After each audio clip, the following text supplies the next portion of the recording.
Okay, so we're going to look for square numbers which look like these numbers, where they're formed by taking one number and then repeating it after itself in base 10.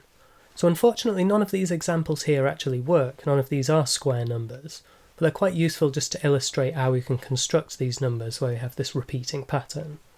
So for example, for 8282, we can write this as 101 times 82. So the 1 times 82 gives us our 82 part, and the 100 times 82 part gives us our 8,200 piece there.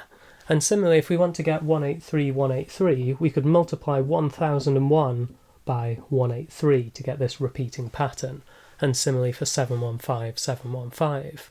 If we want to have a repeating 4-digit string, then you'd multiply by 10,001, but I'll write this as 10 to the 4 plus 1, and then we multiply this by 9802 to get this repeating pattern here.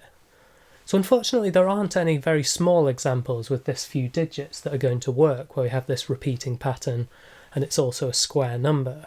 So to understand why this isn't going to work, we can have a look at some of these numbers which 101, 1001, 10,001, we do need to have these numbers as factors in order to have this repeating structure. But let's have a look at the prime factorisation of each of these. So 101 is actually a prime number.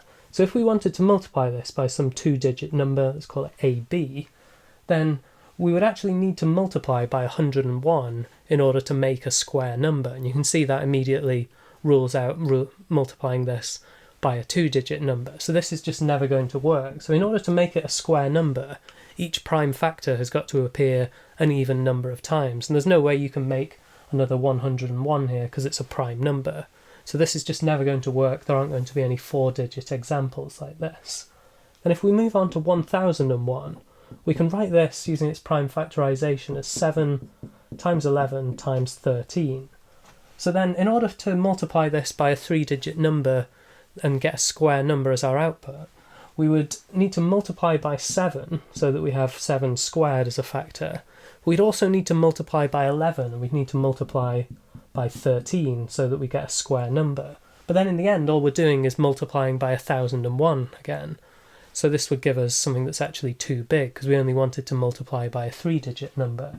So you can see this rules out a lot of possibilities here, and then we need to move on to perhaps 8 digits as the smallest that we can use. So unfortunately if we move on to 10 to the 4 plus 1, or 10,001, if we write the prime factorisation of this, we get 73 times 137.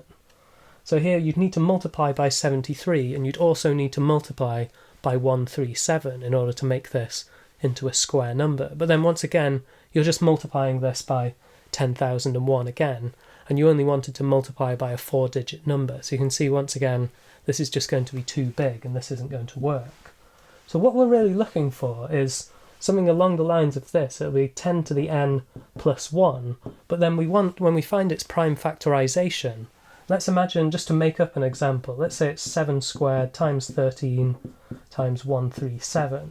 So in this example, because we've got a 7 squared, you don't need to multiply by that 7 squared. So this means you would only need to multiply by 13 and multiply by 137 in order to make this into a square number. So it's possible, even though this is just a made-up example that doesn't work, it's possible here that multiplying by 13 and multiplying by 137 will be small enough that that contains an appropriate number of digits. So this is what we're going to look for now. So we're looking for a value of n so that 10 to the n plus 1 has some repeated prime factors. We've already ruled out the cases where n is 2, 3 and 4. And you can see when n is 1, this is just going to be 11. So this corresponds to 2-digit numbers. But we know that there are no 2-digit square numbers where it's a repeat of the same digit. So we can rule out n is 1 as well. So moving on then to n is 5, you can see that 10 to the 5 plus 1 still isn't going to work. There's no repeated prime factors there. 10 to the 6 plus 1, once again, each prime factor only appears once, so this isn't going to help us. 10 to the 7 plus 1, we have the same problem. There's no repeats of any of the prime factors. And there seems to be something interesting going on looking at the prime factors of 10 to the 5, 6 and 7, all plus 1. And you get some similar structure if you look at 10 to the 18 plus 1, 10 to the 19 plus 1. So perhaps there's something else to be explored there. But back to the main problem, 10 to the 8 plus 1, you can see again doesn't have any repeated prime factors, and the same for 10 to the 9 plus 1 and 10 to the 10 plus 1. But finally, when we get to 10 to the 11 plus 1, you can see that there is a repeated prime factor in there, so we have an 11 which appears twice. So we could try now multiplying this by all of the other remaining prime factors, and this will give us a square number. So if we try this, we get something that almost works, but there are some zeros in the middle. So unfortunately, what the issue here is that when we've multiplied by all the remaining prime factors, we wanted an 11-digit number, but we've only actually got a 9-digit number. So the remaining prime factors, when we multiply those all together, it's actually too small.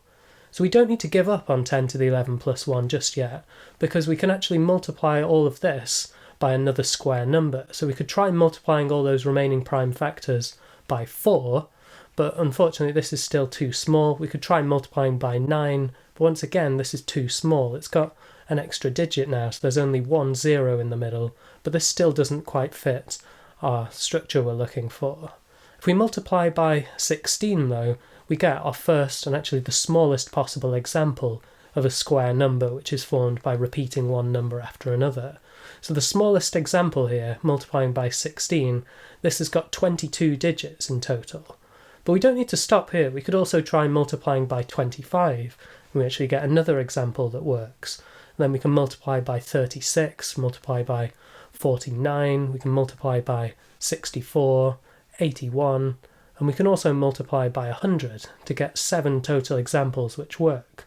But then if we were to multiply by 121, suddenly our number is too big, and we lose this structure of having a repeated number. So there we've multiplied by 121, so we've effectively multiplied by those two 11s, so we've got 10 to the n plus 1, and we've squared all of that, so we've multiplied it by a number which has got more than 11 digits. So we've managed to find there 7 examples of numbers with 22 digits, where they're a square number, and they're of this form where it's a number repeating after itself. And if you want to keep going looking for more examples, the next example of 10 to the n plus 1, which has a repeated prime factor, is 10 to the 21 plus 1. So this tells us then that our next examples you can find are going to have 42 digits in total.